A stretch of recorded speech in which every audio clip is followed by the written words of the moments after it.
Brought to you by D&D Beyond, the official digital toolset for the world's greatest role-playing game. Play with advantage.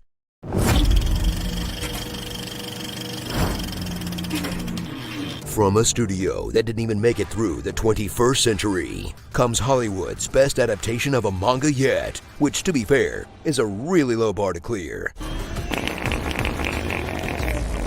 Alita Battle Angel. Meet Alita, a cyborg with the eyes of a doll, the softness of a body pillow, and the heart of a MacGuffin. You have a heart strong enough to power all of Iron City for years. On the surface, she's the internet's perfect woman, a sexy killer dumpster baby who's totally legal. So I'm 300 years old. And will kiss you if you give her chocolate. That's so great! But underneath, she's got a hidden mission. Cram a whole franchise worth of exposition into one short movie. What's Final Champion? Does anyone ever go up to Zalem? What's outside the city? What holds it up? Why are there so many languages? Whose body is this? Who am I? Who has the power to do that? What happened? What's that? And what are those things? What is that? We don't have time for this, Alita. Just go watch Alita. It explains everything.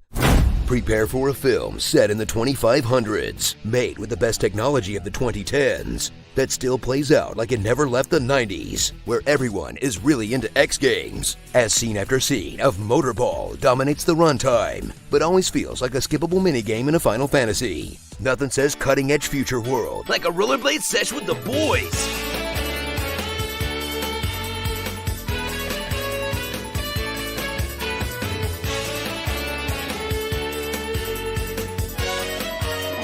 Ratudical! But it's not all blades, babes made of blades, and blades to be. There are actually some great human actors in this movie, or at least their disembodied faces, as Jennifer Connelly spends the film being either vaguely menacing or vaguely helpful. Mahershala Ali spends it as a literal mouthpiece for someone else. So we finally meet Alita. Nova?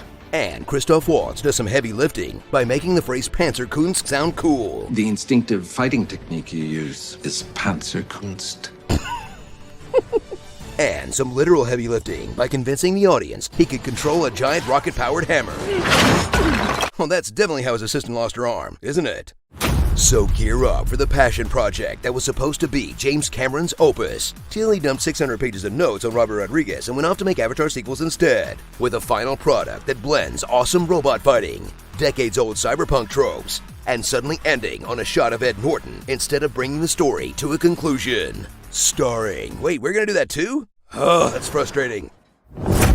Starring... iRobot. Doc. Hammer time. He's just a skater boy. Pentium for a dream. Droid Rage. Optimus Crime. Hidden Figure. Smithers, release the saws. And the first rule of Zalem is you do not talk about Zalem. Toy Story. You know, it's too bad this was the anime James Cameron got obsessed with. I mean, it's not bad, but why couldn't somebody have slipped him JoJo's Bizarre Adventure? You made the wrong move, you stupid pig! That'd have been awesome. Brought to you by D&D Beyond, the official digital toolset for the world's greatest role-playing game. Play with advantage.